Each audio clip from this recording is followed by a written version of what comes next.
App developer sounds কুল right? আপনি কি একজন প্রফেশনাল অ্যাপ ডেভেলপার হতে চান? অ্যাপ ডেভেলপার হিসেবে নিজের ক্যারিয়ার করতে চান? তাহলে এই কোর্সটি আপনার জন্য। কিন্তু সমস্যা একটাই, কোন টপিক আগে শিখব, কোথা থেকে শুরু করব, কোনো চিন্তা নেই। এই কোর্স দিচ্ছে এর সলিউশন। একটি স্ট্রাকচার্ড ও ইজি লার্নিং পাথ, যেখানে আপনি ধাপে ধাপে বেসিক থেকে প্রফেশনাল লেভেলের অ্যান্ড্রয়েড ডেভেলপার হয়ে উঠতে পারবেন। এই কোর্সে আপনি শিখবেন environment setup, basic to advance features of Kotlin, object oriented programming, basic to dynamic level UI designing, app development components and life cycles, database management, CRUD operations, Firebase, Room database and API integration.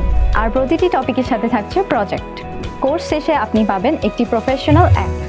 Bonus হিসেবে থাকছে GitHub setup, play স্টোরে app publish করার guideline, resume building and job searching tips. তাহলে আর দেরি কেন, এখনই visit করুন www.gmit.academy আর ফ্রিতে ওরিয়েন্টেশন ক্লাস দেখার জন্য এখনই সাইন আপ করুন।